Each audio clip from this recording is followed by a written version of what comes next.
And I love that old cross where the dearest and best for a world of lost sinners was slain.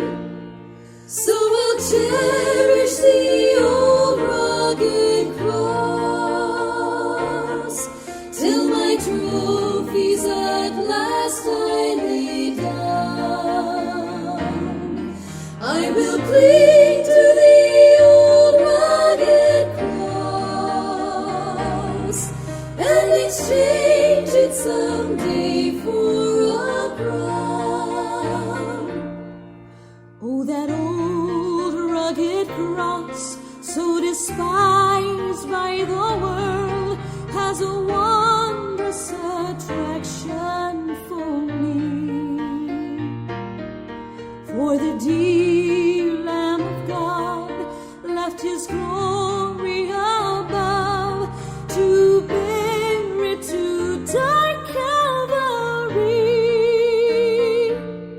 So I'll cherish the old rugged cross till my trophies at last I lay down.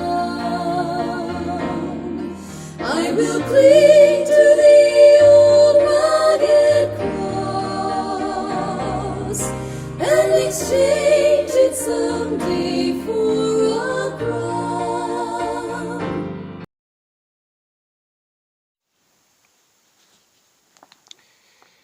Salut chers amis dans le Seigneur, nous voici au 3e jour de notre semaine sainte et le thème de notre enseignement de ce jour est la délivrance de la puissance de Satan. Hier nous avons vu que par le moyen de la croix, la justification des pécheurs avait été rendue possible. Pourquoi? Parce que Jésus a échangé sa vie de justice contre notre vie de péché.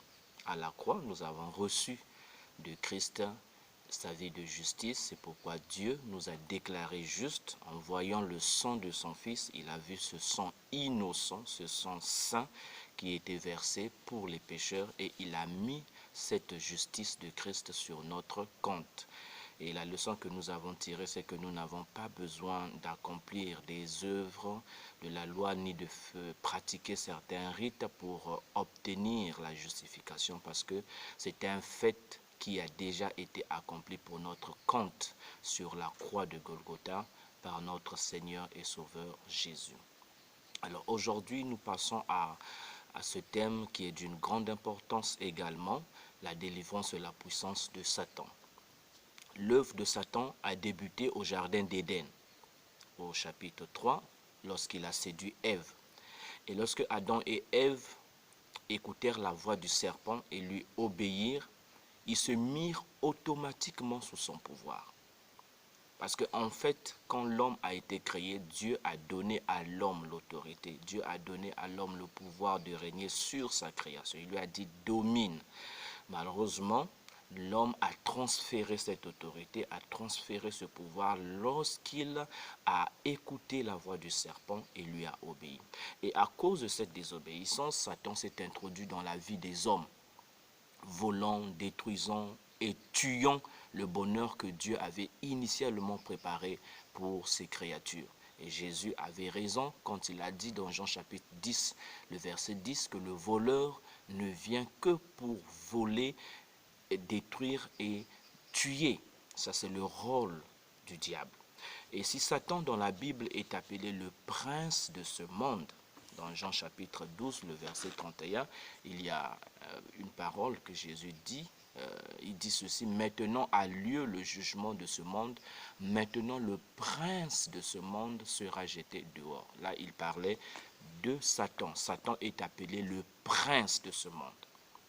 Et l'apôtre Paul, dans 2 Corinthiens chapitre 4, le verset 4, il dit, en parlant de l'évangile qui est voilé, il dit: pour les incrédules dont le Dieu de ce siècle a aveuglé l'intelligence, afin qu'ils ne vissent pas briller la splendeur de l'évangile, de la gloire de Christ qui est l'image de Dieu. Paul appelle Satan le Dieu de ce siècle. Jésus l'appelle le prince de ce monde. Cela signifie que Satan possède une puissance certaine sur les habitants de ce monde, car les titres de prince et Dieu symbolisent une certaine autorité, un certain pouvoir. Et Satan domine donc sur tous ceux qui ne sont pas soumis au règne de Jésus-Christ. La puissance de Satan est destructrice et asservissante. Satan exerce une influence malsaine sur les hommes. Il les séduit, il les aveugle et les égare par sa tromperie, parce que c'est le père du mensonge. Il sème la confusion dans l'esprit des humains et crée en eux une vision déformée de la vie. Satan conduit les hommes à adopter des valeurs contraires à celles de Dieu et fait d'eux des rebelles, les préparant ainsi à partager son sort éternel dans les temps de feu. L'apôtre Paul dans Éphésiens, le chapitre 2, les versets 1 à 2, nous dit ceci: « Vous étiez morts par vos offenses et par vos péchés, dans lesquels vous marchiez autrefois selon le train de ce monde, selon le prince de la puissance de l'air, de l'esprit qui agit maintenant dans les fils de la rébellion. » Avant donc que nous ne soyons sauvés, avant que nous ne parvenions à la connaissance de la vérité, que nous puissions nous repentir de nos péchés, quelle était notre situation spirituelle? La Bible déclare que nous étions morts. Morts à cause de nos péchés, morts à cause de nos offenses, dans lesquelles nous marchions autrefois selon le mouvement de ce monde, selon la corruption de ce monde et selon le prince de la puissance de l'air. Ce titre est donné à Satan, l'esprit qui agit maintenant dans les fils de la rébellion, c'est-à-dire tous les êtres humains qui sont en rébellion vis-à-vis de Dieu sont en fait animés de l'esprit du diable, du prince de la puissance de l'air, qui les entraîne à s'opposer à Dieu dans leurs attitudes, dans leurs pensées, dans leurs paroles et dans leurs actions. Mais ce qui est important, c'est que Dieu n'a jamais voulu abandonner les hommes au pouvoir de Satan. Et c'est dans ce but qu'il a envoyé Jésus. Jésus est donc venu en ce monde afin de détruire la puissance du diable. Dans 1 Jean chapitre 3, le verset 8, la seconde partie, il est écrit « Le Fils de Dieu a paru afin de détruire les œuvres du diable ». Et lorsque nous repartons dans la Genèse, la toute première prophétie qui a été faite concernant la venue du Messie, dans le verset 15 de Genèse 3, il est dit que la postérité de la femme, on parlait là de Jésus, sera mordue au talon par le serpent, qui est Satan, mais cette postérité-là écrasera la tête du serpent. Donc déjà dès le départ, dès le commencement, Dieu avait prévu envoyer le Christ, son Fils, afin de pouvoir mettre terme à la puissance asservissante et destructrice de Satan. Et Jésus, pendant sa vie, avait déjà démontré cette puissance-là en délivrant les personnes possédées et en guérissant les malades ainsi qu'en ressuscitant les morts. Actes chapitre 10, le verset 38 est un très beau passage qui résume cette œuvre. Je vais le lire. Acte 10, verset 38. Il est dit ceci à propos du ministère terrestre de Jésus. Vous savez comment Dieu a oint du Saint-Esprit et de force Jésus de Nazareth, qui allait de lieu en lieu, faisant du bien et guérissant tous ceux qui étaient sous l'empire du diable, car Dieu était avec lui. Donc Jésus, pendant son ministère terrestre, a déjà démontré sa puissance sur celle du diable. Il a délivré les captifs du diable. Il a délivré les possédés, il a guéri ceux qui étaient malades à cause de la puissance négative du malin qui s'exerçait sur eux. Mais le coup mortel que Jésus a donné à Satan est sa mort sur la croix. La mort sur la croix de Jésus a été le coup mortel pour mettre un terme à cette puissance. Voyons donc l'effet de la croix sur la puissance de Satan. Jésus est mort à la croix comme l'agneau de Dieu qui ôte les péchés du monde. Son sang versé n'était pas simplement un palliatif, tel que les sacrifices des animaux de l'Ancien Testament l'avaient été, mais son sang fut versé une fois pour toutes pour racheter nos vies pour Dieu. Donc le sang de Jésus était le sang du rachat. Pourquoi rachat? Parce qu'en fait, par la désobéissance des premiers hommes, toute l'humanité est devenue esclave de Satan. Il fallait donc racheter cette humanité. Et le sang de Jésus a été versé à la croix pour accomplir ce rachat. Donc le sang a été versé aussi pour Satan. La principale activité de Satan en ce siècle est d'accuser les frères. Hier, je vous ai lu ce verset, Apocalypse chapitre 12, le verset 10.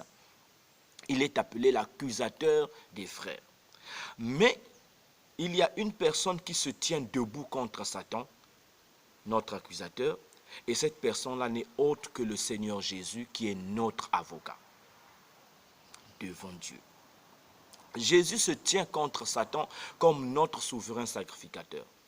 Mais le sang qui annule les accusations de Satan, c'est son sang à lui, comme nous l'avons lu hier dans Hébreux chapitre 9, les versets 11 à 14.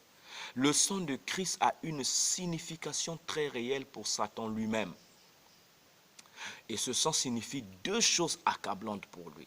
La première, c'est quoi? C'est que le sang de Christ place Dieu du côté de l'homme contre le diable. Le sang de Jésus place Dieu du côté de l'homme contre Satan. Romains chapitre 8, les versets 31, 33 et 34. Nous allons encore le relire aujourd'hui. Que dirons-nous à l'égard de ces choses? Si Dieu est pour nous, qui sera contre nous? C'est le verset 31. Comment Dieu peut-il être pour nous? Ce n'est que par le moyen du sang de Christ. Lorsque j'ai accepté le sang de Christ pour mon âme, alors Dieu s'est placé de mon côté. Et là, il me défend contre les accusations du diable. Et les versets 33 à 34 nous disent: qui accusera les élus de Dieu? C'est Dieu qui justifie. Qui les condamnera? Christ est mort, bien plus, il est ressuscité, il est à la droite de Dieu et il intercède pour nous. Donc Satan, qui avait le rôle d'accuser et de condamner, aujourd'hui ne le peut plus. Pourquoi? Parce que Dieu nous a justifiés par le moyen de la mort de son Fils. À la croix, Dieu s'est mis de notre côté, du côté de l'homme. Satan a donc perdu tout son pouvoir d'accusation et de condamnation. Voilà la première réalité accablante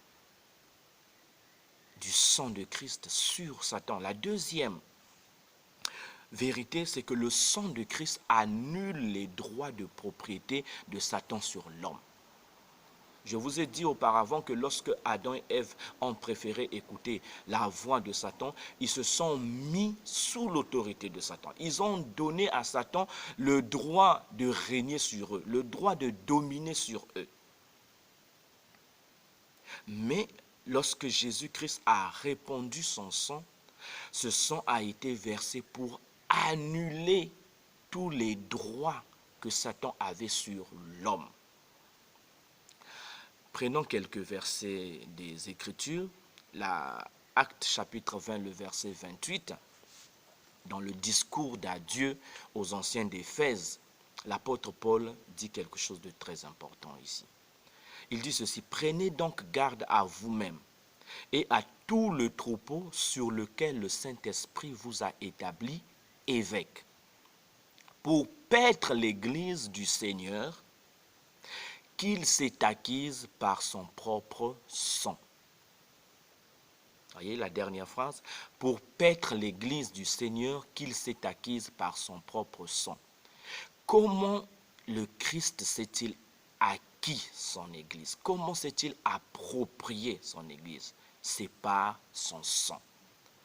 Le sang a été le prix du rachat, de cette acquisition. C'est comme quelqu'un qui paye 1000 € pour acquérir une propriété. Jésus n'a pas payé au moyen de l'argent, il n'a pas utilisé de l'or, mais c'est son sang qui a été le prix pour nous acquérir.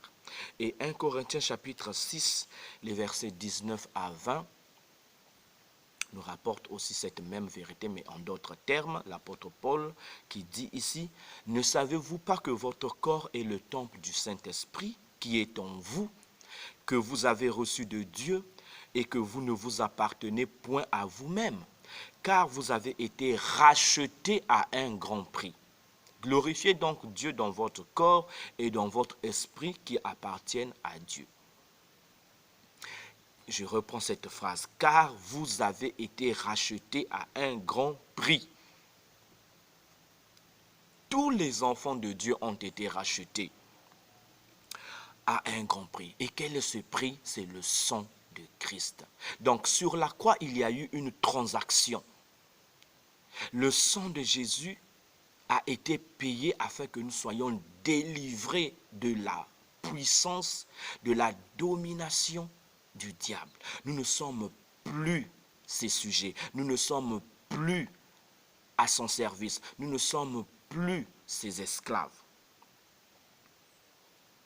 Jésus est venu dans notre monde afin de nous délivrer de la puissance de Satan. Le premier Adam avait transmis son autorité à Satan dans le jardin d'Éden. Mais le dernier Adam a récupéré cette autorité à la croix de Golgotha par le moyen de sa mort. Le premier Adam a placé toute l'humanité sous le règne du diable. Mais le dernier Adam a arraché l'humanité aux griffes et au pouvoir destructeur du malin. N'est-ce pas merveilleux, chers frères et sœurs? Nous avons été arrachés des griffes du malin. La Bible affirme que Dieu nous a délivrés de la puissance des ténèbres et nous a transportés dans le royaume de son Fils bien-aimé, en qui nous avons la rédemption, le pardon des péchés. Colossiens chapitre 1, les versets 13 et 14. À la croix, il y a eu un transfert de régime. Dieu nous a délivrés du régime, du royaume des ténèbres, et nous a transférés, nous a introduits dans le royaume de son Fils bien-aimé. Nous sommes maintenant citoyens du royaume de Christ. Mais il y a un verset plus parlant encore qui résume cette œuvre accomplie par Christ à la croix contre la puissance de Satan. Ces versets, c'est Colossiens chapitre 2, le verset 15. Colossiens chapitre 2, le verset 15, il est écrit ceci: « Il a dépouillé les dominations et les autorités et les a livrées publiquement en spectacle en triomphant d'elles par la croix. » Le « il » est mis pour Jésus. Donc, on pourrait dire Jésus a dépouillé les dominations et les autorités et les a livrées publiquement en spectacle en triomphant d'elles par la croix. Ici, Paul emploie l'image d'une parade de victoire romaine. Les mots en triomphant d'elles signifient littéralement les entraînant comme des captifs dans une procession victorieuse. En fait, l'image ici est celle des soldats qui sont conquis, vaincus et dépouillés de leurs habits aussi bien que de leurs armes pour symboliser leur défaite totale. Donc l'apôtre Paul ici s'inspire d'une réalité contemporaine. Lorsque l'armée romaine remportait une victoire sur une armée étrangère, on dépouillait les soldats ennemis de leurs vêtements et de leurs armes, et on les conduisait dans une procession victorieuse dans les rues de la ville pour montrer à tout le peuple que leurs ennemis avaient été vaincus et on les humiliait publiquement. Et c'est ce que Christ a fait à la croix. C'est ce qui s'est passé dans le monde spirituel. Les forces des ténèbres, symbolisées par ces expressions domination, autorité, en fait représentent tout le royaume du diable. Mais à la croix, Jésus les a dépouillés, Jésus a triomphé d'elles et Jésus les a livrés publiquement en spectacle, c'est-à-dire les a humiliés devant les anges des cieux. Les forces des ténèbres sont toujours en rage contre les croyants. Mais quelle différence maintenant? Dépouillés de leurs habits et de leurs armes, leur stratégie principale est maintenant une campagne de mensonges. Oui, le diable en fait n'a plus de pouvoir réel, n'a plus de puissance réelle sur les enfants de Dieu. Sa stratégie aujourd'hui reste le mensonge. Il utilise le mensonge pour faire peur. Il utilise le mensonge pour s'aimer le doute dans les cœurs des croyants. Mais il n'a plus de réel pouvoir sur les vrais enfants de Dieu. Et tandis qu'elle cherche à aveugler les pensées des gens à la véritable nature de l'évangile, ses puissances sont maintenant sur la défensive. Parce qu'elles perdent graduellement du terrain devant l'avancée incessante du royaume de Dieu. Le royaume de Dieu est en train d'avancer, celui de Satan est en train de reculer. Peu importe ce que nous voyons et entendons dans ce monde, le royaume de Christ avance. Parce que c'est Christ qui est le roi des rois et le Seigneur des seigneurs. Quand Jésus est mort sur la croix, il a déclaré « Tout est accompli ». Dans Jean chapitre 19, le verset 30, nous reviendrons sur ce verset le vendredi. La victoire de la croix, pour nous, était absolue. C'est cette victoire et non la nôtre qui est le point de départ de notre vie en tant que vainqueur. Les enfants de Dieu, les chrétiens, n'œuvrent pas vers la victoire, mais ils œuvrent à partir de la victoire qui avait déjà été remportée par le Christ sur la croix. Je tiens encore à partager avec vous cette référence d'Hébreux, chapitre 2, le verset 14, parlant toujours de l'œuvre de Jésus-Christ à la croix vis-à-vis de la puissance de Satan. Hébreux, chapitre 2, le verset 14. Ainsi donc, puisque les enfants participent au sang et à la chair, il y a également participé lui-même, afin que par la mort, il rende impuissant celui qui avait la puissance de la mort, c'est-à-dire le diable. Jésus-Christ a participé à la nature humaine. Pour quelle raison? Pour que par sa mort, il rende impuissant celui qui avait la puissance de la mort, c'est-à-dire le diable. Le diable a perdu sa puissance lorsque Christ est mort à la croix. Christ a délivré les hommes de la puissance de Satan. Ainsi, la croix marque la fin de la puissance de Satan. Cette puissance qu'il avait pour détruire les hommes. La croix enlève à Satan son pouvoir de condamner les enfants de Dieu parce que le sang de Jésus annule toutes les accusations de Satan. Pourquoi? Parce que Jésus a payé le prix de nos péchés. La croix abolit les droits que Satan a sur nos vies. Chers frères et sœurs, désormais, Satan n'a plus des droits sur ta vie parce que tu as été transféré dans le royaume de Christ. Et Satan n'a pas de pouvoir dans le royaume de Christ. La croix est le terminus de Satan.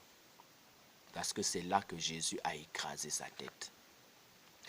La croix doit nous débarrasser de toute peur, de toute crainte à l'égard de Satan et de ses puissances. Pourquoi? Parce qu'à la croix, toutes ces puissances-là ont été dépouillée. Et Jésus a triomphé d'elle. En conclusion, l'apôtre Jean, dans Apocalypse chapitre 12, le verset 11, souligne une vérité très importante concernant le peuple de Dieu. Il dit ceci: ils l'ont vaincu, c'est-à-dire les croyants, les fidèles, enfants de Dieu, ont vaincu l'accusateur Satan. Ils l'ont vaincu à cause du sang de l'agneau. Voilà une vérité très importante. Nous avons vaincu Satan à cause du sang de l'agneau. Non pas à cause de notre appartenance à nos églises, non pas à cause de notre connaissance de la Bible, non, mais à cause du sang de l'agneau. Parce que Jésus nous a délivrés de la puissance de Satan, alors, ipso facto, nous avons la victoire sur le diable, non pas à cause de notre propre force, mais à cause du sang de l'agneau. La croix est donc cet instrument de guerre qui est venu mettre fin à la puissance de Satan sur nos vies. Cher enfant de Dieu, tu n'as plus à redouter le diable, car c'est un ennemi vaincu. Et son vainqueur est ton sauveur et ton Seigneur. Le vainqueur de Satan est ton sauveur et ton Seigneur. Il vit en toi. Il règne sur toi. Le sang de Christ a annulé tous les droits que Satan avait sur ta vie. Tu es libre dès à présent de ne plus craindre le diable, car tu es maintenant citoyen du royaume de Christ.